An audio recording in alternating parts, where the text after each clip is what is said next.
이제 예배가 시작됩니다. 성도님들의 온 몸과 마음을 예배로만 집중해 주시기 바랍니다. 이제 다 함께 묵도하심으로 주일 낮 예배를 하나님께 드리겠습니다.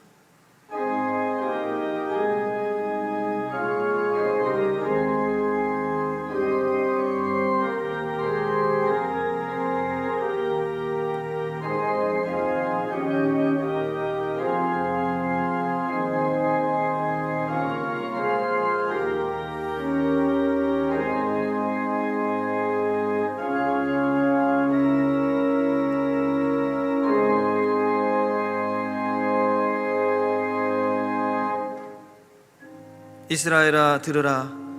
우리 하나님 여호와는 오직 유일한 여호와이시니 너는 마음을 다하고 뜻을 다하고 힘을 다하여 내 하나님 여호와를 사랑하라. 아멘. 하늘에 계신 우리 아버지여, 이름이 거룩히 여김을 받으시오며 나라의 임하옵시며 뜻이 하늘에서 이룬 것 같이 땅에서도 이루어지이다. 오늘날 우리에게 일용할 양식을 주옵시고 우리가 우리에게 죄 지은 자를 사하여 준 것 같이 우리 죄를 사하여 주옵시고 우리를 시험에 들게 하지 마옵시고 다만 악에서 구하옵소서. 대개 나라와 권세와 영광이 아버지께 영원히 있사옵나이다. 아멘.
교동문 제78문 요한복음 14장입니다. 제78문을 함께 교독하겠습니다. 너희는 마음에 근심하지 말라. 하나님을 믿으니 또 나를 믿으라. 내 아버지의 집에 거할 곳이 많도다. 그렇지 않으면 너희에게 일렀으리라. 내가 너희를 위하여 거처를 예비하러 가노니 가서 너희를 위하여 거처를 예비하면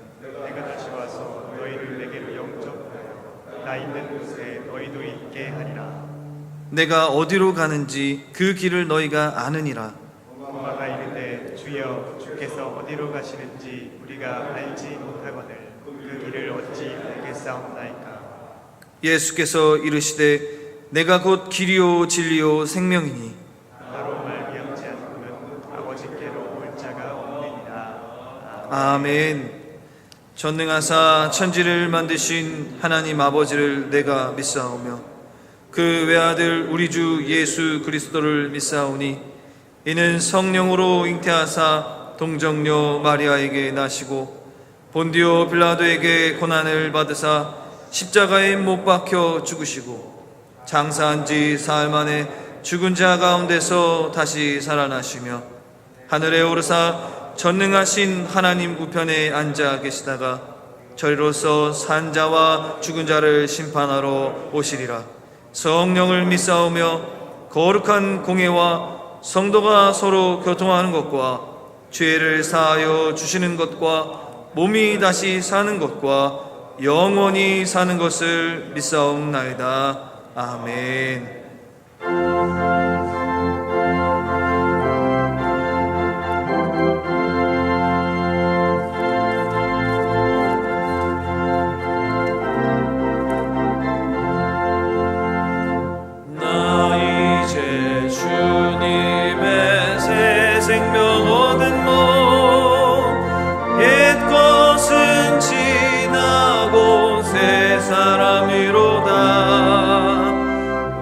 생명 내 맘에 강같이 흐르고 그 사랑 내게서 해같이 빛난다.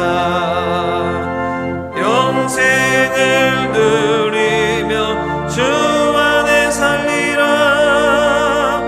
오늘도 내일도 주 함께 살리라. 주인 새 생명 얻으니 이전에 줬던 것 이제는 값없다.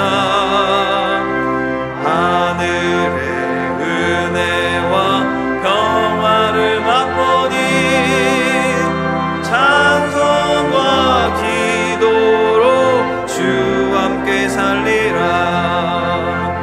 영생을 누리며 주 안에 살리라. 오늘도 내일도 주 함께 살리라. 산천도 조목도 새 것이 되었고 죄인도 원수도 친구로 변한다. 새 생명 얻은 자 영생을 누리니 주님을 모시마 새 하늘이로다. 영생을 누리며 주 안에 살리라. 오늘도 내일도 주 함께 살리라. 주 따라가는 길 험하고 멀어도 찬송을 부르며 뒤따라가리라.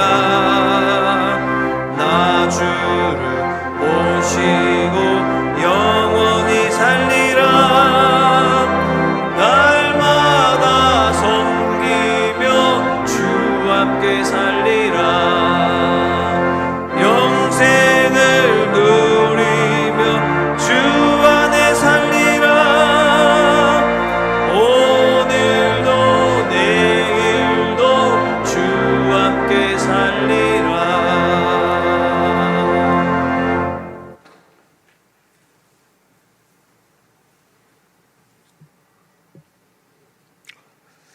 우주 만물을 창조하시고 질서의 섭리대로 다스리시는 전능하신 하나님 아버지, 불꽃 같은 눈길로 택하신 자녀들을 지켜주심에 찬양과 영광을 올려드립니다. 주님의 몸된 교회와 아버지께 택함받은 저희들이 본분을 다하지 못해 교회가 순환을 겪으며 믿음의 백성들이 자책하며 지내는 아픈 현실을 지켜보고 계시는 주님, 깊은 반성으로 회개드리는 저희들을 궁일로써 품어주시고 이 수치의 시간들을 결코 잊지 않고 마음판에 굳게 새기며 언제 또다시 폭풍처럼 다가올지 모르는 고난을 대비해서 똑같은 잘못을 되풀이하지 않게 준비할 수 있는 참된 믿음과 지혜를 주시옵소서. 이 시간 민족을 위해 금식하며 통회의 기도를 드렸던 다니엘과 같은 마음을 품고자 합니다.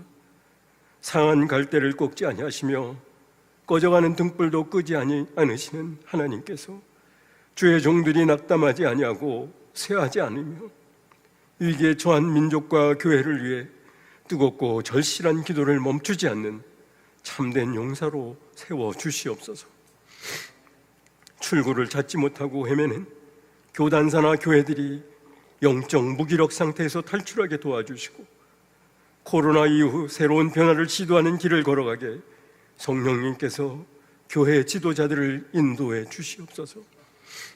예배자들이 하나님을 만나고 은혜를 경험할 수 있는 하나님 중심적인 살아있는 예배로 회복함과 공의와 정의와 사랑의 실천을 바탕으로 교회 안은 물론 밖에 있는 사람일지라도 어려운 이웃들의 손을 잡아주며 기쁨과 아픔을 같이 나누는 믿음의 공동체 의식을 회복하게 역사하여 주시옵소서.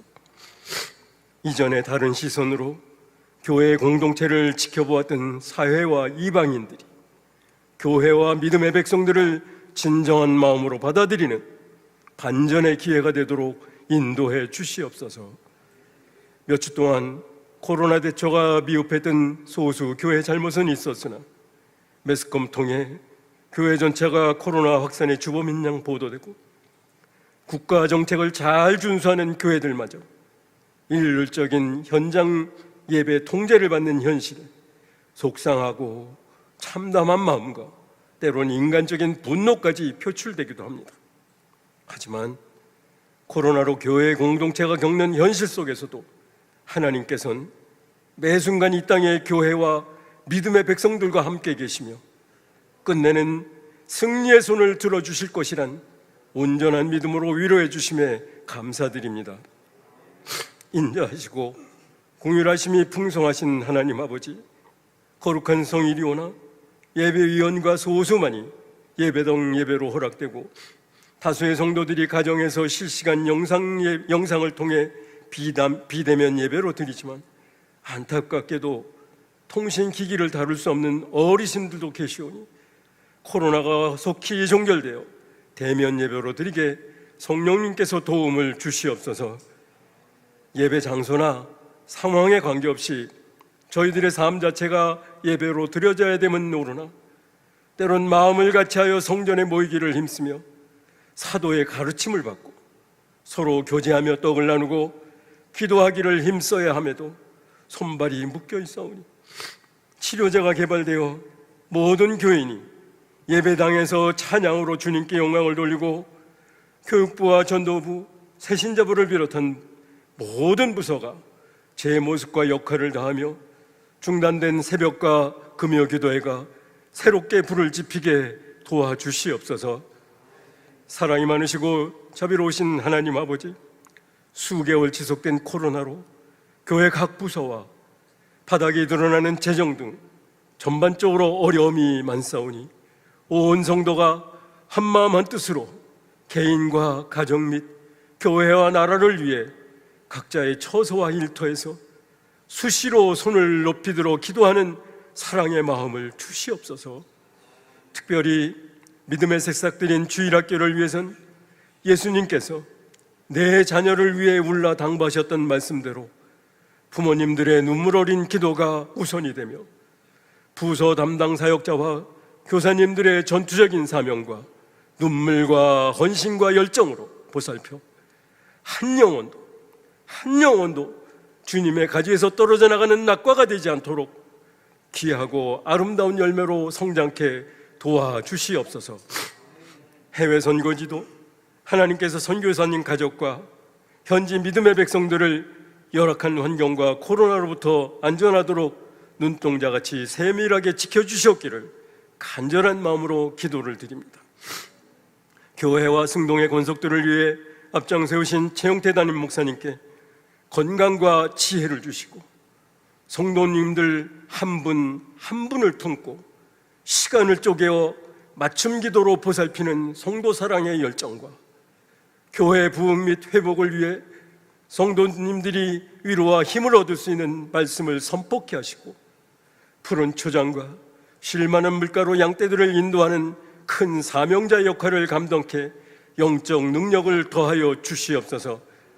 협력하여 섬기시는 부목사님들을 비롯한 교역자와 당회를 비롯한 직분을 맡은 자들이 사명에 책임 있게 감당할 수 있도록 주님의 오른손으로 굳게 잡아 일으켜 세워 주시옵소서. 이 나라 이 땅을 친히 통치하시고 지켜주시는 하나님 아버지, 백성들 고통의 소리를 외면치 마시고 긍휼을 베풀어 주시어 하나님의 선하신 방법으로 답을 이루어 고통의 소리가 그치게 인도해 주시옵소서.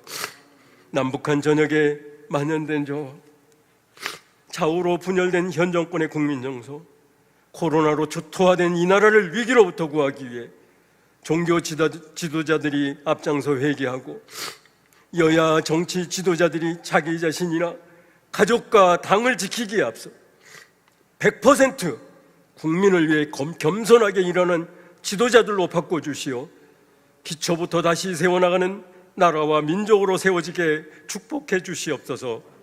이제 담임 목사님께서 기도로 준비하신 말씀을 선포하실 때에 말씀에 대한 하나님의 뜻을 온전히 깨닫는 마음과 말씀에 따라 순종하며 살아가는 마음을 품게 인도해 주시옵소서. 오늘도 예배당 예배와 실시간 영상 예배로 드리는 성도님들 가정마다 주님께서 찾아주시어 마음의 기쁨을 누리게 하시고 반석 위에 토를 다지는 참된 믿음의 가정들로 세워주시옵소서. 주일 이후 엿새의 삶을 성령님께 의지하고 매 순간 하나님 보시기에 아름답고 행복을 누리는 승리의 시간들로 인도해 주시기를 소원드리며 이 모든 말씀 예수님 이름으로 기도드립니다. 아멘.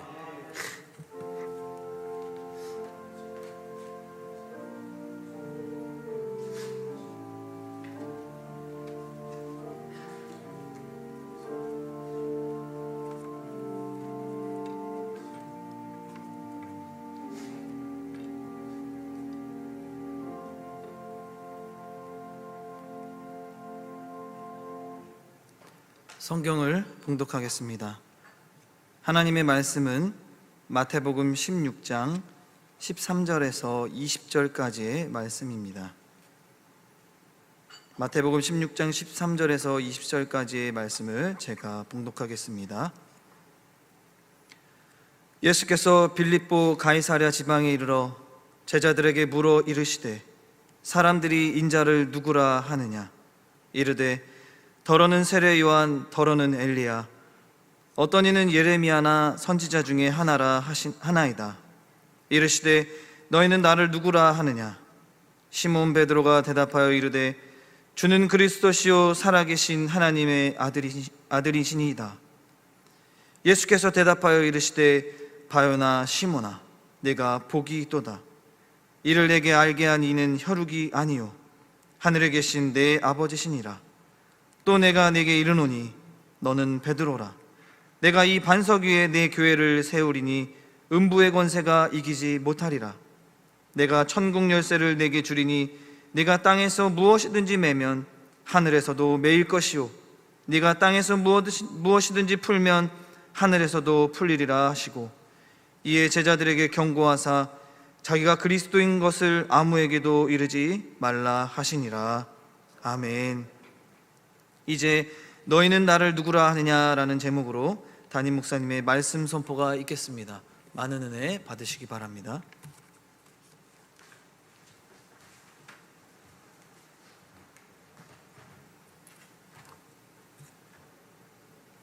할렐루야.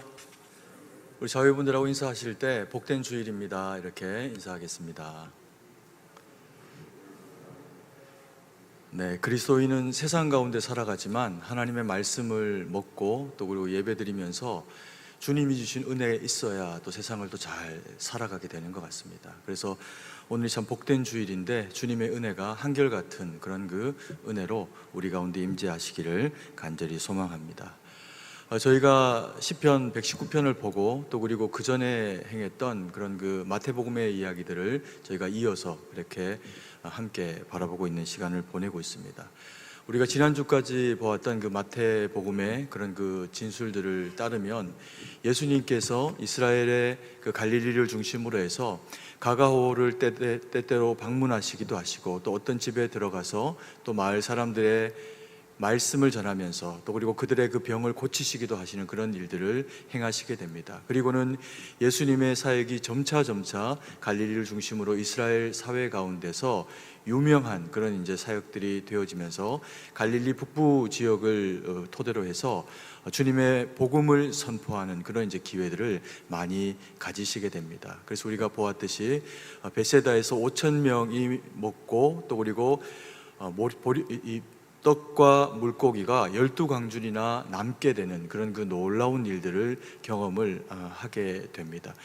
그만큼 많은 사람들이 모였고 또 그리고 그 떡을 먹는 일을 통해서 예수님을 이스라엘의 왕으로 세우고 싶어하는 그런 이제 백성들의 모습도 나타나게 됩니다. 그러자 예수님께서는 그 모습을 뒤로하고 두로와 시돈 지역으로 이 갈릴리를 중심으로 북서쪽 가량 위쪽으로 이제 해변 도시 쪽으로 이렇게 올라가시면서 그리로 잠깐 피하셨다가 그리고 거기서 쉼의 시간들도 가지시고 또 수로보니게 여인이라고 하는 여인을 만나게 되시면서 그 여인의 아이를 고쳐주시는 과정을 통해서 예수님께서 다윗의 자손으로 오신 분이다 라고 하는 것을 그렇게 이제 고백받게 되는 그런 시간을 보내게 됩니다. 그리고는 다시 이 갈릴리 북부 지역으로 돌아와서 정확하게 위치가 어디인지는 알 수 없지만 거기서 또 하나님의 말씀을 선포하시고 오는 사람들을 다 고쳐주는 일들을 행하시게 됩니다.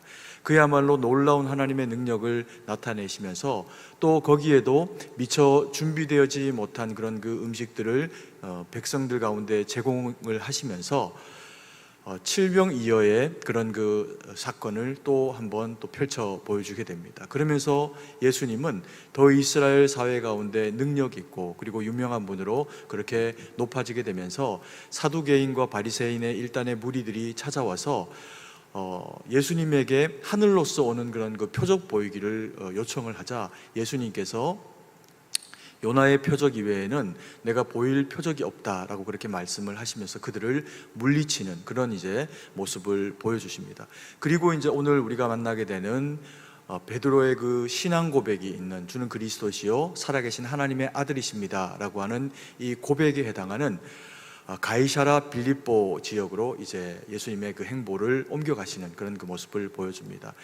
일단의 무리들이 많이 찾아왔을 때 두로와 시돈 쪽으로 한번 가셨다가 다시금 내려오셔서 또 많은 사람들과 그리고 또 바리새인과 사두개인들이 예수님을 찾아와서 힘겹게 하고 또 따르려고 하기도 하고 하는 이제 이런 이제 모습들을 나타내게 보이게 될 때 예수님께서는 그 또 북쪽 지역으로 이번에는 예루살렘을 중심으로 위쪽으로 동북쪽 지역으로 이제 가서 이 빌립보라고 하는 지역으로 나아가시게 됩니다. 그런데 이제 여기는 헤르몬산의 남쪽 기슭과 그리고 또 갈릴리 호수 위쪽에 보면 이 헤르몬산에서 만년설이 녹아서 흘러내리게 되면 갈릴리로 들어오기 전에 이 훌레호라고 하는 호수가 있는데 그 호수보다도 조금 더 위쪽입니다. 그래서 이 갈릴리에서 한 40km 정도 떨어져 있는 이 지역, 그 가이사라 빌립보라고 하는 그런 이제 지역으로 예수님이 옮기시게 됩니다. 그런데 여기는 이스라엘 백성들이 주로 살았던 이스라엘 백성들의 땅이 아니라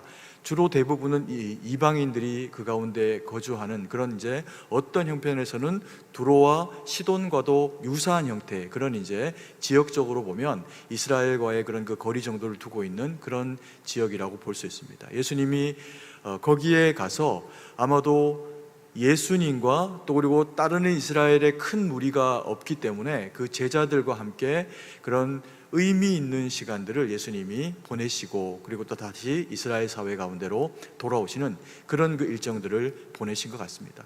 그러면서 예수님께서 제자들에게 우리가 너무나도 잘 알고 있는 질문, 그 첫 번째 제자들을 향해서 하는 질문으로 사람이 인자를 누구라 하더냐라고 하는 그 질문을 던지시게 됩니다.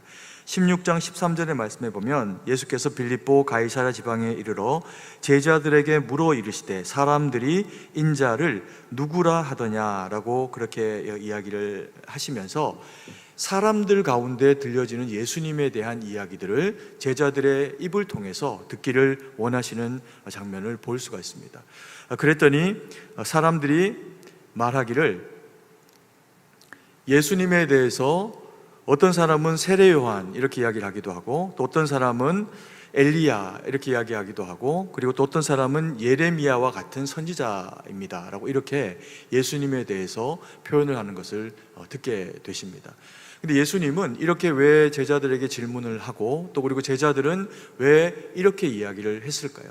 예수님은 분명히 제자들을 통해서 듣고 싶으셨던 어떤 이야기가 있으셨고, 그리고 또 제자들은 그와 관련해서 들었던 내용들이 있기 때문에 예수님에게 이와 같이 이야기를 하게 됩니다. 아마 예수님께서 갈릴리를 중심으로 놀라운 사역들을 감당을 하게 되었을 때 예수님의 행하시는 그런 그 기적들과 또 그리고 선포하시는 그 말씀들 가운데서 일반적으로 사람들이 듣고 그리고 또 배우게 되는 종교 지도자들을 통해서 경험한 그런 그 내용들과 역사들과는 전혀 다른 형태의 예수님을 통한 말씀과 또 역사들이 일어나는 것을 통해서 많은 사람들이 그가 누구인가에 대해서 의구심들을 가지면서 이런저런 그런 그 표현들을 하게 되었던 것 같습니다. 그러면서 첫 번째로 거론이 되었던 세례 요한인가라고 하는 이제 그런 그 측면들의 이야기는 어떻게 해서 나오게 된 것이냐면, 세례 요한이 이스라엘 사회 가운데 등장을 해서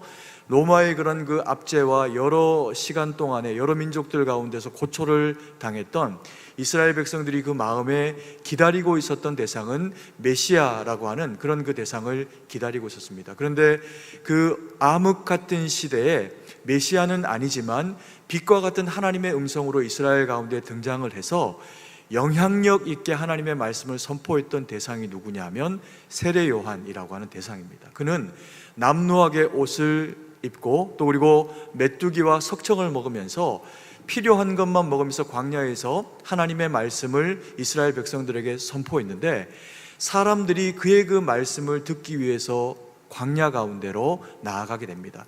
많은 불편함과 또 어려움들을 두고라도 세례 요한을 통해서 선포되어지는 그 마르고 검게 탄 그런 그 얼굴 가운데 살아있는 눈빛과 거침없는 입술을 통해서 선포되어지는, 때로는 자신들을 향해서 독서를 내뿜듯이 선포되는 그 세례 요한의 입술을 통해서 증거되어지는 말씀들을 들으면서 이스라엘 백성들은 그 마음이 낮아지고 회개하고 그리고 예수님의 오실 길을 그렇게 예비하는 그런 이제 시간들을 가지게 됩니다. 그러면서 이 세례 요한은 세상 가운데서도 빛과 되는 같은 이야기들을 하게 됩니다. 헤롯의 잘못과 그리고 그의 그 아내가 된 헤로디아의 잘못에 대해서 가감없이 이야기를 하게 되면서 옥에 잡히고 그리고는 정말 어처구니 없는 상황 가운데 목이 떨어지게 되는 일을 경험을 하게 됩니다.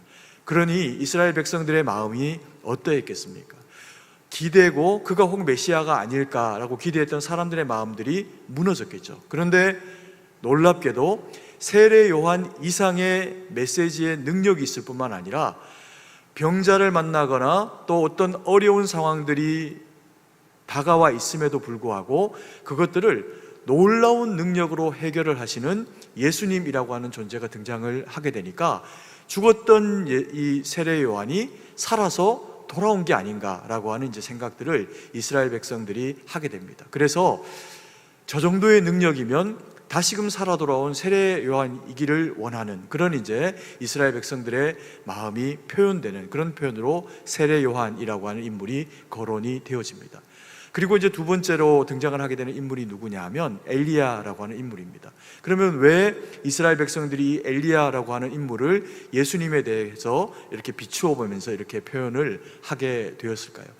엘리야는 이스라엘의 역사를 통틀어서 가장 위대한 그리고 또 능력 있는 선지자 중에 한 사람입니다. 그는 죄악의 도성이 되어져서 하나님의 심판 가운데 있었던 이런 그 북이스라엘이라고 하는 나라가 하나님의 말씀 가운데 돌아오기 위해 가지고 그가 기도했더니 3년 6개월을 하늘이 비를 내리질 않습니다. 그리고는 그가 다시 하나님 앞에 기도하여서 이제는 이들을 용서하시고 회복의 때를 달라고 구했더니 하늘 문이 열리고, 그리고 거기에서 불이 내려서 제단에 물을 다 사르면서, 그리고는 비를 내려서 폭포수와 같은 비가 내 이스라엘 땅 가운데 내리게 되면서 살아계신 하나님이 어떻게 이스라엘 가운데 역사하고 계시는지를 나타내주는 그런 그 역할을 한 대상이 바로 이 엘리야라고 하는 선지자입니다. 그래서 이런 엘리야가 이스라엘 가운데 다시 나타난 것이 아닌가라고 하는 그런 기대를 또 이스라엘 백성들이 하게 됩니다. 그리고 이제 세 번째로 거론되는 인물이 누구냐 하면 예레미야라고 하는 인물인데, 이 예레미야는 그야말로 눈물의 선지자입니다. 이스라엘 백성들이 하나님 앞에 죄를 짓고 북이스라엘이 그렇게 해서 망했으면 그것을 보고 마음의 경각심을 가지면서 하나님의 말씀 가운데 더 돌아와야 하는 일을 거쳐야 하는데, 그렇게 망했는데도 불구하고요, 남은 이 반토막의 남유다가 여전히 정신을 차리지를 못합니다. 그리고는 점점 더 패망의 길로 그렇게 나아가면서 악한 왕이 등장하면서 이스라엘 백성들이 악해지는 그런 이제 과정들을 겪어서 망하게 되었을 때, 그 망하기 직전에 하나님의 말씀을 그들에게 선포하면서 돌아와라 라고 요청을 하기도 하시고, 어쩔 수 없이 망하게 될 때는 하나님이 70년의 세월을 두고 그들로 하여금 다시금 이방 가운데서 돌아오게 하실 것이다 라고 하는 것을 선포해 주는 그런 그 희망의 메시지를 눈물의 메시지와 함께 선포했던 대상이 누구냐 하면 예레미야라고 하는 대상입니다. 그래서 이 예레미야의 등장을 통해서 하나님의 나라가 이스라엘 땅 가운데 다시금 이루어지기를 원하는 그들의 그 마음의 소망이 일깨워지게 되는 그런 이제 대상이 됩니다. 그래서 예수님이 정확하게 어떤 분인지는 이스라엘 백성들이 아직은 알지 못했지만, 어쨌든 이런 그 고백을 통해서 세례 요한 혹은 엘리야 혹은 예레미야가 아닐까라고 하는 그런 그 의미들을 가졌던 것은, 하나님이 어찌하였건 이스라엘 땅 가운데서 놀라운 일을 이 대상 예수님을 통해서 행하셨으면 좋겠다, 행하기를 원한다라고 하는 그들 나름의 희망과 기대에 대한 표현으로 예수님이 그런 분이 아닌가라고 하는 것을 이야기를 하게 되는 그런 그 상황을 펼치고 있습니다. 그런데요, 사실은 이 첫 번째 예수님이 제자들을 향해서 했던 사람들이 인자를 누구라고 하더냐라고 하는 이 내용 가운데서 우리가 좀 중요하게 바라봐야 될 내용이 뭐냐면요, 인자라고 하는 표현입니다. 예수님은 왜 제자들에게 자신에 대해서 사람들이 무엇이라고 이야기를 하느냐라고 이야기를 하시면서 인자라고 하는 사람의 아들이라고 하는 표현을 쓰고 계시는 걸까요? 아마 두 가지 의미가 있을 수 있을 것 같습니다. 첫 번째 의미는 뭐냐 하면, 이런 류의 대답이 나올 것을 예수님이 아셨을까요? 모르셨을까요? 알고 계셨던 겁니다. 그들에게 정확하게 예수님의 존재를 이야기하신 일이 몇 번 되질 않고, 또 그리고 놀라운 역사를 통해서 하나님에게서 온 분이다 라고 하는 것을 인정은 하지만, 이들이 예수님이 원하고 있는 100%의 정확한 답을 맞추기는 쉽지가 않을 것이다 라고 그렇게 생각을 했기 때문에, 그들이 바라보는 관점에서의 인자라고 하는 그야말로 사람의 아들이 되는 거죠. 이스라엘 백성들은 예수님에게서 기대했습니다. 예수님이 오병이어와 칠병이어를 만들어주고, 그리고 또 행하시는 말씀과 그 역사 가운데서 병자들이 고침받고 하는 놀라운 일들을 경험하면서요, 예수님을 이스라엘의 임금을 삼고자, 억지로 임금을 삼고자 했다라고 그렇게 성경은 표현하고 있습니다. 왜 그랬을까요? 기대한 거죠. 누구를 기대한 겁니까? 그리고 나서 떠나가셨던 두로와 시돈 지역에 가서 그 수로보니게 여인이 고백했던 다윗의 자손이기를 기대한 겁니다. 그런데 예수님이 그 다윗의 자손이 맞습니까? 아닙니까? 계보상으로는 맞죠.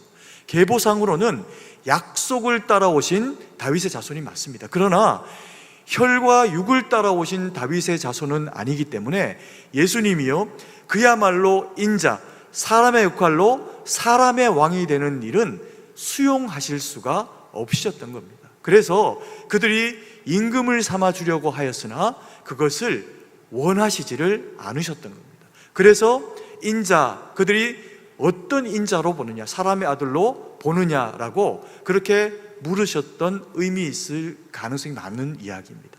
그리고 또 하나의 인자라고 하는 이 표현이 가지고 있는 의미가 뭐냐면요, 예수님은 그렇게 사람들이 예수님에 대해서 사람의 왕으로, 사람의 자손으로, 그리고 사람으로 보기를 원하나, 예수님이 설명하고 계시는 이 인자는 창세기 3장 15절에 인생들이 하나님 앞에 죄를 범하고 그리고 또 하나님과 원수가 되어져서 에덴을 상실하고 쫓겨날 수밖에 없었을 때 그들이 하나님의 나라를 다시금 회복할 수 있는 그런 기회를 주시기 위해 가지고 여호와 하나님께서 아담과 하와의 귀에 그리고 입에 넣어주신 말씀이 뭐냐 하면, 여자의 후손이 뱀의 머리를 어떻게 한다는 겁니까?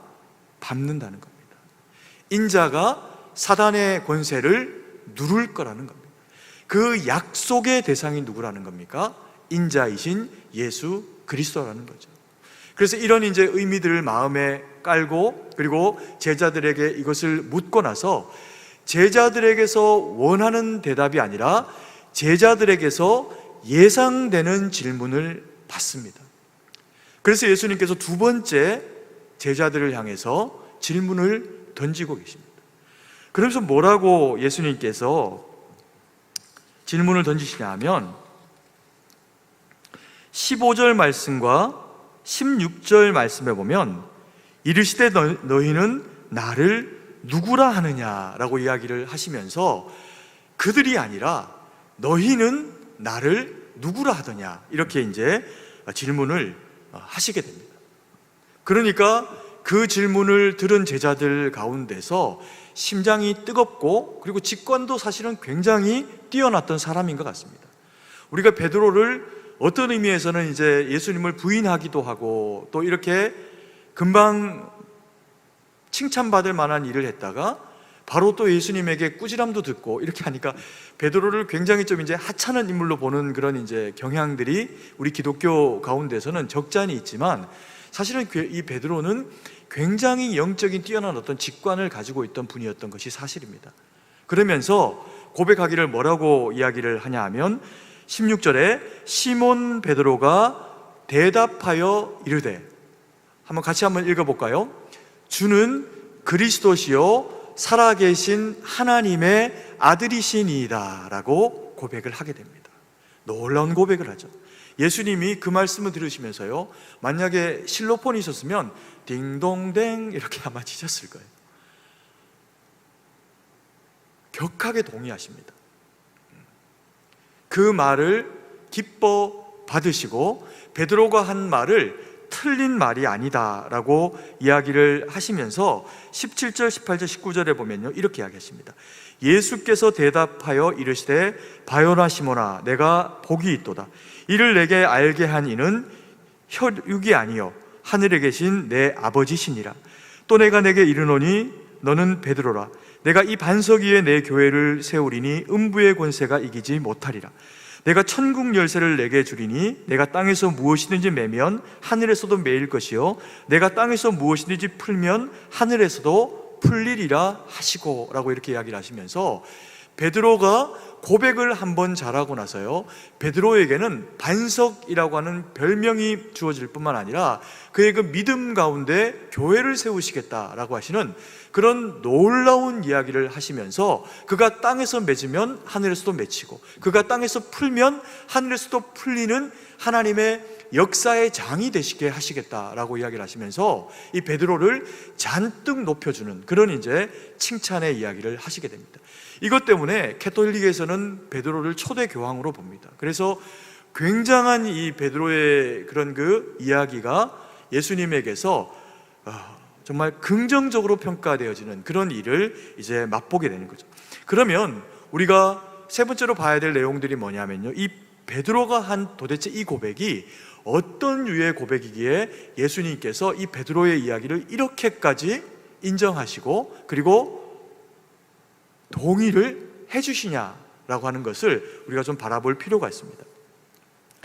베드로가 했던 그 고백, 주는 그리스도시요 살아계신 하나님의 아들입니다 라고 하는 이 고백을 통해서 보면요, 첫 번째 베드로는 예수님을 뭐라고 표현하냐면 주는 이라고 표현합니다. 그런데 사실은 우리 성경에는 여기에서 이제 주는 이라고 표현이 되어져 있지만 이 헬라어로는 이게 그냥 she라고 해서 영어로는 그냥 you입니다. 너는, 당신은, 이런 표현이죠. 그래서 당신은 이라고 하는 내가 아닌 2인칭의 단수인 대상에 대해서 당신은 이라고 표현했습니다. 그런데 이제 우리 성경에는 우리 믿음의 선조들이 이것을 이제 주는 이라고, 주님이라고 이렇게 표현을 하고 있죠. 이게 왜 그런지는 제가 조금 이따가 설명해 드릴 겁니다. 이게 사실은 굉장히 의미 있는 표현입니다. 그러면서 주는, 당신은, 너는, 이렇게 이제 베드로가 표현을 하고 두 번째로 표현하는 대상이 뭐냐 하면 그리스도시요라고 표현합니다. 여러분, 우리가 너무나 잘 알고 있는 것처럼 그리스도는 누구이십니까? 그리스도는 어떤 분이세요? 기름 부음을 받은 자라고 하는 대상입니다. 누구에게 기름 부음을 하나님은 허락하십니까? 하나님은 이스라엘 백성들 가운데서요 세 대상에게 기름을 부어서 따로 구별하여 그들을 사람 가운데서 특별한 존재로 세우시게 됩니다. 그 첫 번째 대상이 누구냐 하면 선지자라고 하는 역할입니다. 이 선지자들이 왜 기름 부음을 받아서 세워지냐 하면 그들은요 함부로 이야기하는 사람이 아닙니다. 경홀히 이야기하는 사람도 아니고 함부로 이야기하는 사람도 아니고 그들의 눈은 이스라엘 백성들 가운데 향해져 있고요, 또 그들의 귀는 하늘로 하나님의 음성에 초점이 맞춰져 있는 대상들이 이 선지자라고 하는 대상들입니다. 그래서 그들이 보는 대상들인 이스라엘 백성들이 하나님의 말씀 가운데서 벗어난 유의 형태로 살아가게 되면 그들에게는 주님의 음성이 들리게 되어 있습니다. 그러면서 그 입은 하나님의 입으로서의 대언자의 역할들을 하면서 패역한 왕에게, 패역한 이스라엘 백성들에게 하나님의 음성 가운데로 돌아오도록 주의 말씀을 거침없이 쏟아낸 대상들이 누구냐 하면 선지자라고 하는 대상들입니다. 그래서 이 선지자들을 구별해서 세울 때 하나님이 기름 부음을 통해 가지고 선지자들을 세우십니다. 그리고 또 하나 이 기름 부음 받은 자가 누구입니까? 제사장입니다. 이 제사장이 기름 부음을 받고 구별되어져서 세워지는 이유가 뭐냐면 그도 여전히 죄인인 인생입니다. 그런데 하나님이 그에게 기름 부어서 그를 거룩한 대상으로 구별하신 자가 누구냐 하면 이 제사장이라고 하는 대상입니다. 이 제사장이라고 하는 대상에게 기름을 부어서 거룩하게 하신 이유가 뭐냐면요, 그리고 나서 짐승을 잡아서 백성과 하나님 사이에 서서 그들의 죄가 사하해진 것을 선포해주는 역할을 하면서 이스라엘 백성들이 하나님 앞에서 어떻게 되는 것, 거룩하게 되는 것을 도와주는 대상이 제사장이라고 하는 대상입니다. 그래서 하나님이 이 제사장이라고 하는 대상들에게 기름을 부어서 그를 구별하여 세우시는 겁니다. 그리고 세 번째로 이스라엘 백성들에게서 기름 부음 받아서 세워지는 대상이 누구냐면요, 왕입니다. 이 왕은, 세상의 왕은 절대적인 권한을 가져서 사람을 죽이고 살리고 결정하는 역할을 하고, 그리고 그 모아진 힘을 위해서 자기와 자기의 나라와 자기 백성을 보호하거나 살피는 일을 합니다. 근데 중심이 뭐냐면요, 자기입니다. 그래서 백성보다 누가 우선일까요? 자기가 우선입니다. 이게 세상 통치가 가지고 있는, 힘이 가지고 있는, 원리가 가지고 있는 그런 그 모습이기도 하고 한계이기도 합니다. 근데 이스라엘 나라가 가지고 있는 이 통치권, 왕은요 좀 다른 모습입니다. 이스라엘의 왕은 세상 열왕들이 가지고 있는 백성들 가운데 최고 권위자, 대표자가 아니라 그는 청지기입니다. 어떤 청지기일까요? 하나님의 백성을 하나님의 백성답게 하나님의 뜻과 힘과 권능으로 섬겨내고 도와줘야 되는 대상이 누구냐면 이스라엘의 왕입니다. 그래서 그는 왕으로 서 있지만 항상 자기보다 먼저 하나님이 왕으로 계시다는 것을 인정할 수 있는 왕이어야 이스라엘의 왕일 수가 있습니다. 그래서 하나님이 그가 특별한 자이지만 하나님이 기름 부어서 세우신 왕으로 이스라엘의 왕을 세우시기 위해서 기름을 부어 왕으로 구별한 대상이 이 왕이라고 하는 대상입니다. 그래서 이 그리스도는 우리 가운데 오셨을 때 이 세 가지의 직분을 완전하게 우리 가운데 수행을 하시게 됩니다. 그래서 선지자로서 하나님의 말씀을 선포하시고, 그리고 또 대제사장으로서 그냥 1년에 한 번 세워지는 그런 대제사장이 아니라 영원한 대제사장으로 우리 가운데 세워지셔서 우리를 위해서 단번에 드려지는 영원한 제사를 하나님 앞에 올려드린 대상이 예수 그리스도이십니다.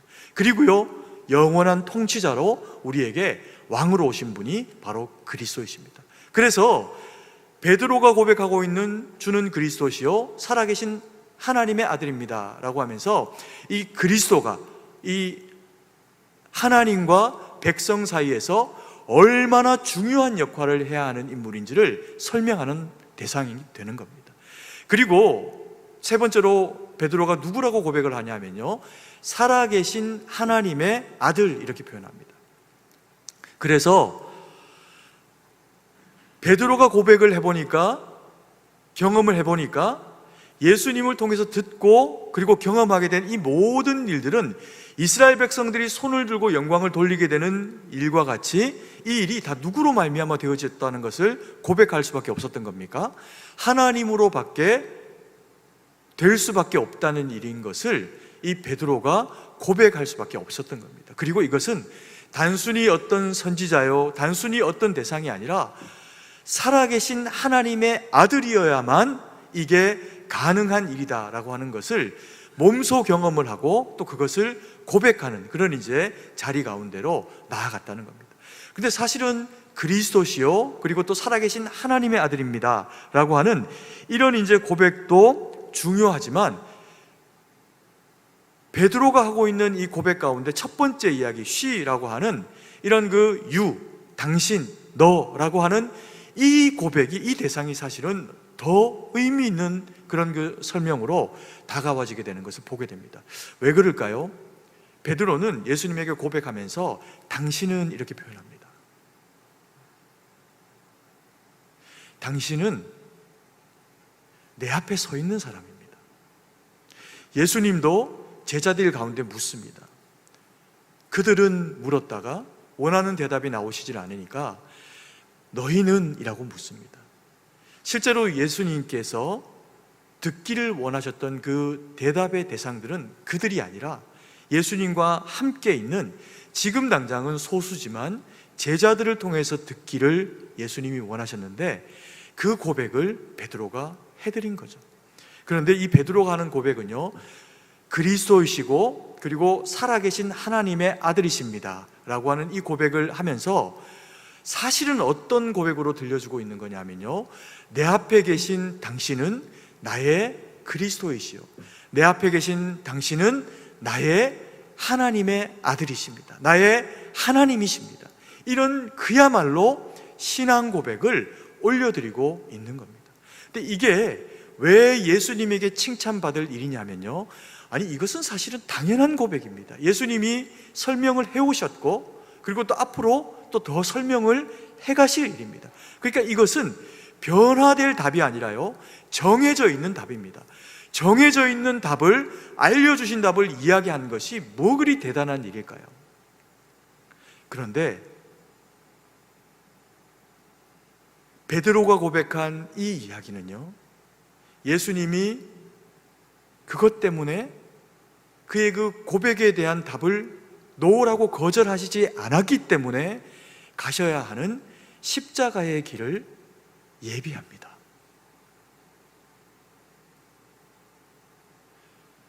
그리고 베드로는 직관적으로 고백합니다. 성령께서 깨닫게 하시니까 예수님께서 그렇게 말씀하시죠. 이것은 혈과 육으로 말미암아 되어진 고백이 아니다. 하나님으로 말미암아 되어진 고백이다. 하나님이 깨달음을 주시니까 베드로는 거침없이 고백을 합니다. 근데 이 거침없이 한 고백이요, 나머지 제자들은 할 줄 몰라서 안 했을까요? 어쩌면 깨달은 사람이 더 있을 수도 있는데 함부로 이야기할 수 있는 내용이 아닙니다. 왜요? 이 고백은 입술을 통해서 사람이 또 다른 인자에게 이 고백이 되어지는 순간 그 고백을 받는 인자와 그것을 이야기한 사람은 모두가 다 이스라엘 사회 가운데서 돌을 맞아 죽어도 할 말이 없는 이야기입니다. 다시 말하면 목숨을 내놓고 고백을 하고 목숨을 내놓고 인정을 하는 이야기가 주는 그리스도시요 살아계신 하나님의 아들입니다 라고 하는 이야기와 바요나 시몬아 네가 옳은 말을 하였다. 내가 그 그리스도요 내가 살아계신 하나님의 아들이다 라고 하는 고백입니다. 그래서 이게 사실은 그냥 아는 말 이야기하고 또 그리고 예수님이 원하시는 대답 듣고 이런 이야기가 아니라 생명을 걸고 사명으로 고백해주고 그리고 함께 그 사명을 받기로 결정하면서 내뱉는 말이 주는 그리스도시요 살아계신 하나님의 아들입니다 라고 하는 고백이라는 이야기입니다. 여러분, 이 말씀을 우리가 받으면서 우리는 주님이 만약에 우리에게 이 질문을 던지시면 뭐라고 대답을 해야 할까요? 당연히 우리는 배웠고 알고 은혜로 누렸기 때문에 베드로처럼 고백해야 되죠. 주는 그리스도시요 살아계신 하나님의 아들이십니다 라고 그렇게 고백을 해야 합니다. 그런데 동시에 예수님께서는요 이 말씀과 함께 제자들 가운데 엄중한 그런 그 경고의 이야기를 하나 더 들려주십니다. 어떤 이야기냐면 19절부터 같이 한번 읽겠습니다. 19절 20절 말씀입니다. 내가 천국 열쇠를 내게 주리니 내가 땅에서 무엇이든지 매면 하늘에서도 매일 것이요 내가 땅에서 무엇이든지 풀면 하늘에서도 풀리리라 하시고 이에 제자들에게 경고하사 자기가 그리스도인 것을 아무에게도 이르지 말라 하시니라. 베드로에게 이렇게 칭찬하시고요 그리고 또 놀라운 권세를 주시겠다 약속을 하시면서 그리고는 하시는 말씀이 뭐냐면 하신 말씀과는 전혀 상반되는 이야기를 하시는데 이런 능력을 주셨고 이런 칭찬을 했으면 바요나 시몬아 네가 이제 알게 되었으니 그것을 세상 가운데 나아가서 열방과 열국 가운데 가서 그걸 어떻게 해라? 전파해라. 그것이 너의 사명이다. 이렇게 이야기를 해야 하는 것이 전후의 이야기로 따지고 보면 맞는 얘기입니다. 근데 예수님께서 그렇게 말씀하시지는 않고 이에 제자들에게 경고하사 자기가 누구인 것을 그리스도인 것을 아무에게도 어떻게 하지 말라? 이르지 말라 이렇게 이야기하십니다. 말하지 말라는 겁니다. 왜 말하지 말라고 하셨을까요? 말해야 하는 때가 있습니다. 근데 이것을 들었다고 당장 칭찬 들었다고 당장 백성 가운데서 베드로가 그렇게 고백을 하게 되는 순간 예수님의 공생애는 몇 년에 국한됩니까? 3년에 국한됩니다. 짧디 짧은 이 강렬한 시간에 예수님의 사역은 화살처럼 이스라엘 백성들의 구원과 그래서 되어지게 될 예루살렘과 온 유대와 사마리아와 땅끝까지 전파될 복음을 향해서 날아갑니다. 십자가를 향해서 날아가게 됩니다. 그런데 그 짧은 공생의 기간이 어떻게 돼버릴까요? 더 짧아지겠죠. 바리새인과 사두개인의 공격을 피해서 잠깐 마음 돌리고 숨 돌리기 위해서 나온 이런 가이사라 빌립보의 행보가 돌아가자마자 예수님을 죽일 이유를 만들어버리는 일이 될 수가 있다는 겁니다. 그래서 예수님께서 사실이지만 네가 고백하기를 원하지만 그러나 지금은 당분간 너희들은 이것에 대해서 자중하라, 이야기하지 말아라 라고 그렇게 이야기를 하고 계시는 겁니다.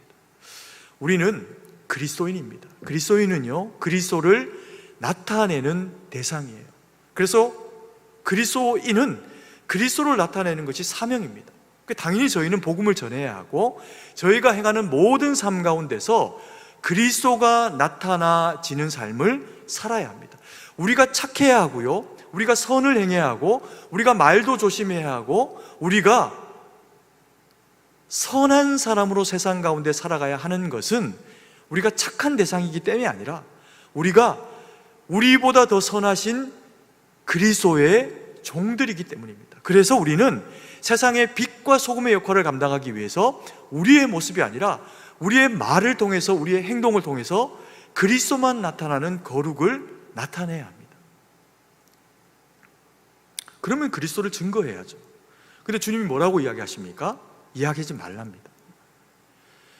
우리가 이 시대를 살아가면서 참 어려운 것이 이거입니다.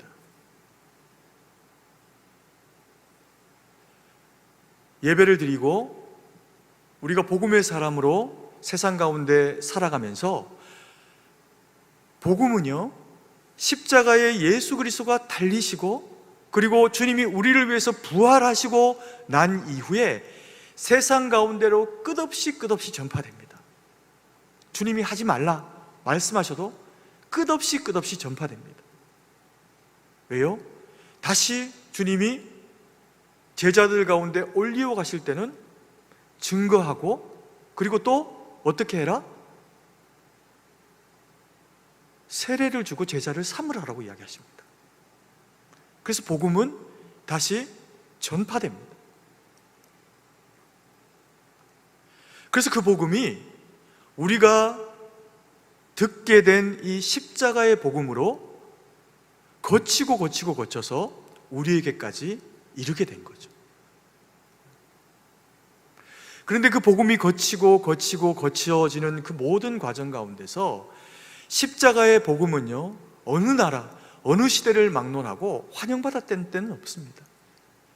환영받지 않았음에도 불구하고 내어줌으로 나아가서 믿음으로 하나님의 역사 가운데 이겨진 결과가 복음이 되었을 뿐입니다. 교회는 항상 핍박받아 왔고요, 교회는 항상 욕을 먹어왔습니다. 그런데 욕먹을 짓을 하고 욕을 먹는 교회가 되면 안 되고, 선을 행했음에도 불구하고 욕을 먹는 교회가 되면 그 교회를 통해서 하나님의 복음은 역사하시게 되어 있습니다. 그래서 그리스도인은 누구를 막론하고 믿음의 연차가 얼마나 되었건 직분이 무엇인가를 막론하고 다 주님처럼 선해야 됩니다. 우리 모습 가운데 주님의 모습이 나타나야 합니다. 그런 모습이 아니면요, 회개하고 돌이키고 그리고 온전히 주님의 모습으로 우리를 세워내야 합니다. 주님이 제자들에게 예수님께서 그리스도이신 것을 나타내지 말래요. 왜요? 드러내봐야 아직은 듣지를 않습니다. 그리고 더 들어야 하는 대상들에게 더 들을 수 있는 기회가 안 생기고 예수님의 공생애가 더 힘없게 짧아져 버릴 수가 있습니다. 그래서 하나님의 때가 이를 때까지는 예수님이 침묵하라 하십니다. 여러분, 이 시대는 우리가 그리스도인인 것을 세상 가운데 나타내면요, 조롱받기 딱 좋은 시절입니다. 그리고 지금 같은 시절은, 오늘 장로님이 기도도 하셨지만, 정말 우리가 그리스도인이다라고 하는 것을 세상 가운데 나타내면 병균? 교회가 뭐? 이렇게 표현하기 딱 좋은 시절을 저희가 살아가고 있습니다. 오해죠. 저희는 병균도 아니고 코로나하고 교회를, 코로나와 신천지를, 코로나와 교회를 동일시해야 할 이유가 하나가 없는 그런 그 대상들이 우리 그리스도인들입니다. 방역도 잘하고 나라를 위해서 기도를 하고 섬겨내는데 병균 마냥 오해가 되어질 수 있는 시절을 우리가 살아가고 있습니다. 어떻게 해야 할까요? 설명하지 마십시오. 싸우지 마시고 오히려 더 침묵하시고 오히려 더 그리스도인다워지십시오. 그게 말보다 강한 하나님의 능력입니다. 여러분, 이 시절은 우리가 말을 해서 우리가 그리스도인인데 왜? 이렇게 표현해서 사람들이 귀를 기울여주는 시대가 아니라, 이 시대는 우리가 받은 말씀을 심장에 새기고 그리고 나아가서 그리스도인 다움으로 버텨내면서 살아내면서 와, 저분을 보니까 다르네. 저분을 보니까 진짜 그리스도인이네. 저분을 보니까 정말 하나님은 살아계시네. 그것이 능력이 되어져야 하는 시대를 저와 우리 사랑하시는 성도님들이 살고 있습니다. 이걸 다른 말로 바꿔볼까요? 여러분, 목사가 그리스도인이어야 하는 것 당연한 일 아닙니까? 그런데 존경받지 못하는 목사가 있을 수 있습니다. 왜요? 그리스도인답지 않기 때문에 그렇습니다. 여러분, 저를 위해서 기도해 주실 때 다른 무엇보다도 그리스도인답고 성도들이 존중하고 존경할 수 있는 목사가 될 수 있도록 기도해 주십시오. 여러분, 우리에게 직분이 있습니까?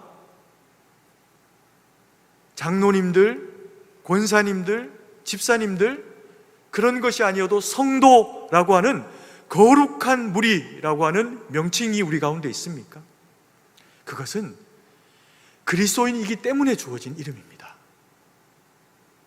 그러면 그 그리스도인을 대하는 나의 남편과 나의 아내와 나의 자녀들과 나의 이웃들은 누구를 보기를 원하는 걸까요?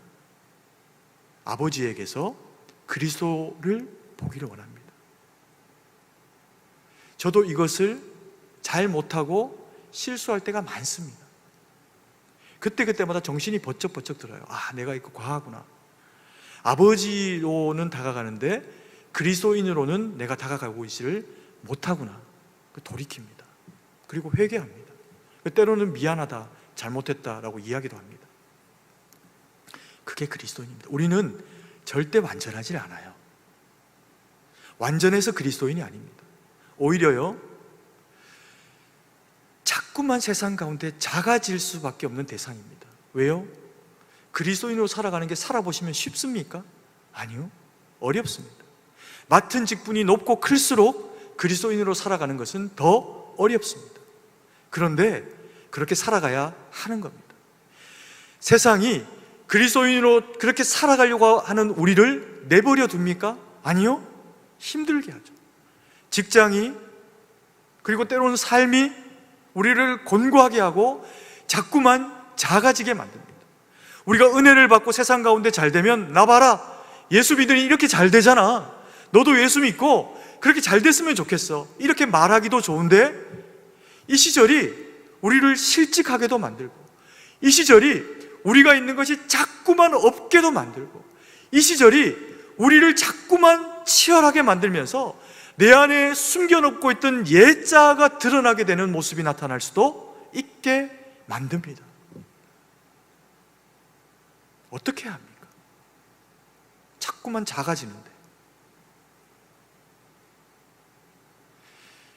그래서 주님이 우리에게 주신 명령이요, 능력이 있습니다. 그게 뭐냐면요, 겸손이에요. 겸손은 모양이 아닙니다. 겸손은 능력입니다. 작아짐과 겸손은요, 멀리서 보면 모양이 비슷해 보입니다. 하나는 배고파서, 하나는 힘들어서, 하나는 누군가에게 맞아서, 하나는 찌그러져서 낮은 모습을 취해 있는 것이 낮아짐이라면, 겸손은 왕이 있음을 인정하기 때문에 청지기로 왕 앞에서 머리를 조아리고 있는 모습이 뭐냐 하면 낮아짐, 겸손입니다. 그래서 이 겸손은 나는 낮아지는데 하나님은 일하시는 기회가 되는, 능력이 되는 것이 겸손입니다. 여러분, 저는 승동교회를 섬기면서 제가 가져야 되는 비전과 꿈이 있다면 교회가 하나님 앞에 더 거룩하고 교회가 하나님 앞에 더 능력 있게 세워지는 거죠. 그리고 나서 저는 어떤 모습이어야 할까요? 그리고 나서 저는 하나님 앞에서 정말 매일 매주 더 겸손한 종이 되었으면 좋겠습니다. 그냥 하는 이야기가 아니라, 왜? 그리스도가 영광 받으시는 일에 충직한 종으로, 청지기로 쓰임받는 기쁨을 지속적으로 누리기 위해서, 사람은 존경받아야 하지만 존경받을 사실은 이유가 하나도 없습니다. 왜요? 다 죄인인걸요. 우리 모두는 다 죄인인걸요. 그런데 놀라운 하나님의 은혜는요, 주님의 그 달리신 십자가를 통해서 우리가 죄인인데 뭐라고 불러주시는 겁니까? 의인이라고 불러주시는 겁니다. 그래서 우리가 믿음으로 말미암아 되어진 의인이라 주님을 주는 그리스도시요 살아계신 하나님의 아들이십니다 라고 고백을 하게 되면 하나님은 겸손하게 무장되어진 그리스도인인 우리들을 위해서 어떻게 하신다고요? 살아계신 하나님의 능력을 때로는 병고침으로, 때로는 선포되는 말씀으로, 때로는 우리의 삶에 있는 능력의 하나님의 역사로 우리 가운데 일하신다는 겁니다. 그래서 우리는 낮아져서 주님을 주라 고백하고, 주님을 그리스도라 고백하고, 주님을 살아계신 하나님의 아들이라고 고백하는 일이 우리에게 능력이 된다는 겁니다. 오늘 이 말씀을 대하시는 저와 우리 사랑하시는 성도님들의 그 믿음의 고백과 삶 가운데 힘겹고 어려운 일이 있습니까? 우린 종인걸요. 힘겹고 어려운 일이 있을 때마다 우리는 종이기 때문에 그럴 수밖에 없다. 우리는 능력이 없습니다.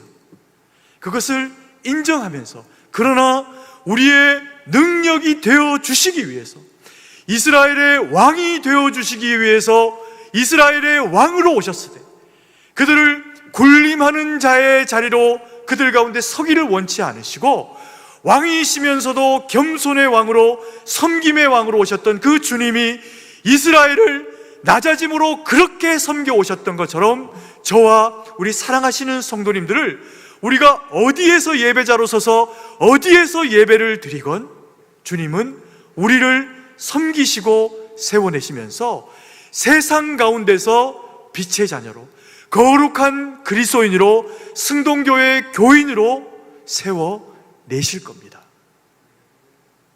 그 하나님을 붙잡고 이겨내시기를 소망합니다. 성도님, 가정에서 예배를 드리고 병상에서 예배를 드리고 예배당 가운데 나오고 싶은데 뭔 잘못을 한 것도 아닌데 예배당에서 예배를 드리지 못하고 상한 심령 가지고 모니터 앞에서 드리는 그 예배의 자리를 성전 삼고 하나님의 임재를 구하는 성도님들의 그 예배 처소마다 주님의 성령은 동일하게 강림하실 겁니다. 그리고 동일하게 역사하시고 말씀하실 겁니다. 그 말씀 붙잡고 살아내셔서 절대 자기 인생을 포기하지 말고 아무리 힘겨워도 더 주님을 고백하고 예배당 아니어도 마음 가운데서 더 주님을 절실하게 만나시면서 세상을 이기고 하나님 영광 돌리는 저와 우리 사랑하시는 성도님들 되기를 간절히 소망합니다. 기도드리겠습니다. 사랑과 은혜가 풍성하신 아버지 하나님, 은혜와 사랑을 감사드립니다. 저희를 주의 택한 백성, 자녀 삼으셔서 오늘도 예배자로 주님 앞에 서게 하시고 예배당으로 또 그리고 각자 흩어져 드리는 그 모든 예배의 처소 가운데 주님 앞에 예배자로 설 수 있도록 도우셔서 감사드립니다. 성령 하나님, 우리 가운데 역사하시고 성령 하나님 만져주셔서 어디에 있든지 어떤 상황 가운데 있든지 주신 말씀 가운데 은혜를 경험하고 성령의 위로와 능력의 만지심으로 주는 그리스도시요 살아계신 하나님 되심을 우리 모든 승동교회 권속들 가운데 나타내시고 역사하여 주시옵소서. 병든 자 있습니까? 주님 치료하여 주시옵소서. 가난한 자 있습니까? 심령이 부하게 하시고 내 영혼이 잘됨 같이 내 범사가 잘 되기를 원한다 말씀하심처럼 역사하여 주시옵소서. 주님이 주신 부요하심과 주님이 허락하신 넉넉함이 있습니까? 섬기는 자로 서게 하셔서 더 하나님의 섬김을 경험하며 더 하나님의 은혜의 역사를 감당하도록 맡길 자에게 맡겨주셔서 하나님께서 더 큰 은혜와 능력으로 채우시고 역사하여 주시옵소서. 하나님, 그 역사에 우리 승동교회가 쓰임되기를 원하고, 아버지 하나님, 그 쓰임에 주의 사랑하시는 거룩한 백성들, 우리 승동교회 성도들이 쓰임되기를 소망합니다. 주님, 함께하여 주시옵소서. 쓰일 때마다 더 겸손하게 하시고, 쓰일 때마다 더 능력 있게 하시고, 쓰이고 나서 교만하여 쓰임받고 버림받는 어리석은 백성 아니라 연약하고 작지만 주님 앞에 주의 능력으로만 행하고 쓰임받아 하나님 앞에 잘했다 칭찬받는 주의 택한 백성들 되도록 우리 가운데 함께 하실 것을 믿고 감사드리며 살아계신 주 예수님 이름으로 기도드립니다. 아멘.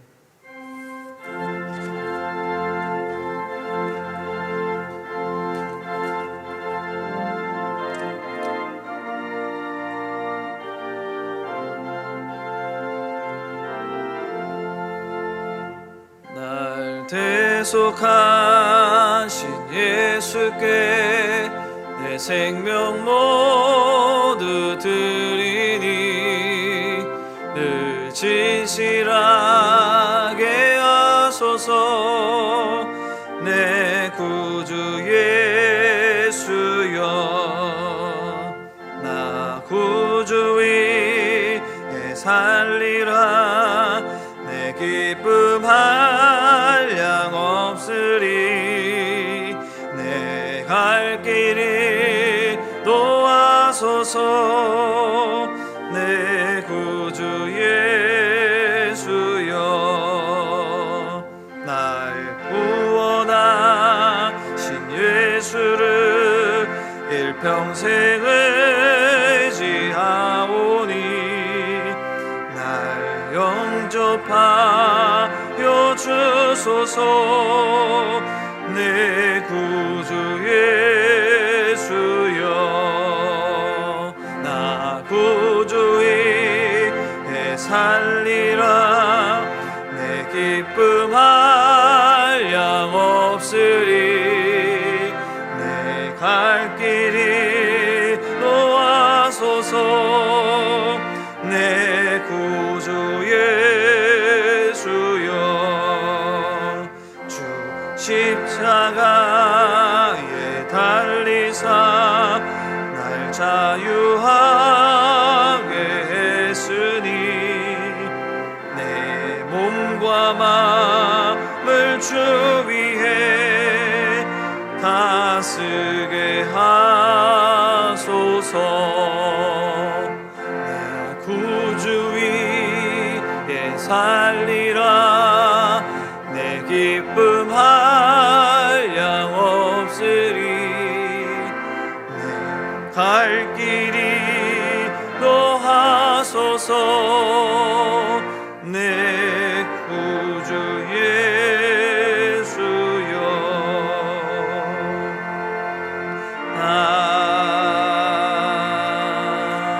아멘.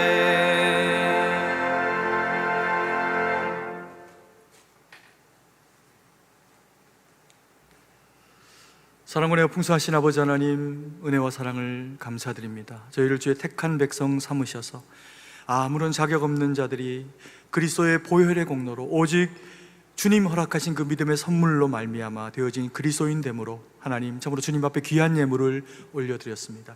이 예물이 쓰이는 곳에 하나님 영광 드러내는 일 오직 나타날 수 있도록 역사하여 주시옵소서.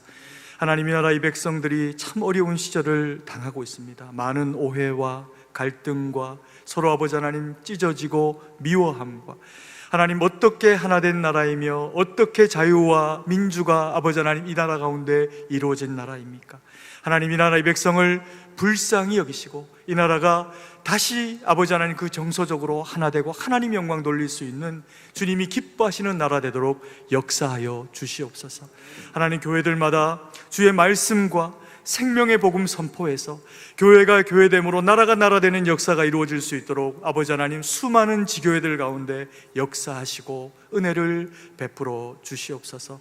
아버지 하나님 원근 각져 흩어져 주님 앞에 살아가는 거룩한 주의 백성들이 말씀 받고 아버지 하나님 또한 서서 아버지 하나님 주의 복음이 되어져서 살아가는 그 세상의 현장들마다 하나님의 그 살아계심이 드러나실 수 있도록 역사하여 주셔서 이 세상이 우리 그리스도인들을 통해서, 이 세상이 우리 승동교회 성도들을 통해서 하나님 앞에 아름답게 세워지도록 역사하여 주시옵소서.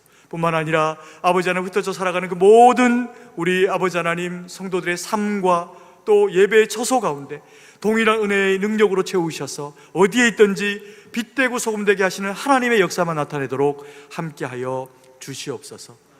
주님께 모든 것을 의지하고 감사드리며 살아계신 주 예수님 이름으로 기도드립니다. 아멘. 제가 광고를 하나 잠깐 드리면, 우리 그 교회에서 파송된 우리 김궁원 선교사님이 속한 그 선교 단체가 10월 중에 이제 중요한 그런 그 세계의 그 지도자들을 또 잘 세우고 하는 그런 이제 세미연이라고 하는 그런 그 특별한 그런 시간들을 지금 준비하고 또 가지고 있습니다. 그래서 우리 성도님들이 이거 오늘 당장 이제 뭐 영상을 보여드리거나 이제 요청받은 영상이 있는데 보여드리면 너무 뜬금없이 이렇게 또 보게 되실 것 같아서 오늘은 제가 구두로 광고를 해드리고 다음 주에 이제 거기에서 요청한 기도의 제목들이 있는데 그걸 위해서 또 광고를 잠깐 영상을 또 그렇게 좀 보여드리는 그런 시간을 그렇게 갖도록 하겠습니다. 생각나실 때 우리 김궁원 선교사님과 우리 선교단체를 위해서 기도하시면서 복음이 이 어려운 시대에 세상의 끝까지 잘 선포될 수 있도록 그렇게 기도로 협력하는 우리 승동교회가 됐으면 좋겠습니다.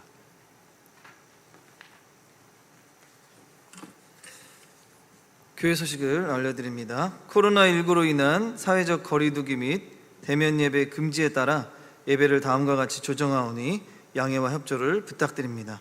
주일 예배는 2부 오전 11시와 3부 오후 1시 예배는 실시간 인터넷 예배로 드립니다. 교육부서 예배는 주일 오전 10시 30분에 실시간 인터넷 예배로 드립니다. 3일 밤 예배는 오후 7시에 실시간 인터넷 예배로 드립니다. 추후 변경사항은 문자와 홈페이지로 공지하도록 하겠습니다. 코로나 시대의 신앙의 영적 공급을 위해 9월 7일 월요일부터 26일 토요일까지 전 성도가 함께 오병이어 말씀 기도라는 주제를 가지고 하루 5장 성경 읽기와 20분 이상 기도하기를 시행 중입니다. 모두가 끝까지 동참하여 영적인 공급이 충만하게 주어지게 되기를 바랍니다. 온라인 성경 공부가 9월 17일 목요일부터 시작되었습니다. 매주 목요일마다 온라인으로 성경 공부를 진행합니다. 강의 영상은 목요일 오전 10시에 승동교회 유튜브에 게시되오니 편하신 시간에 시청하시기 바랍니다. 승동 동산 묘지 관리비를 교회 사무실로 내주시기 바랍니다. 온라인으로 입금하실 시 성함과 벌초비라고 꼭 기입하여 입금해 주시기 바랍니다. 나머지 광고는 주보를 참조해 주시고 이제 다 함께 일어나서 찬송가 1장을 찬양하고 축도로 예배를 마치겠습니다.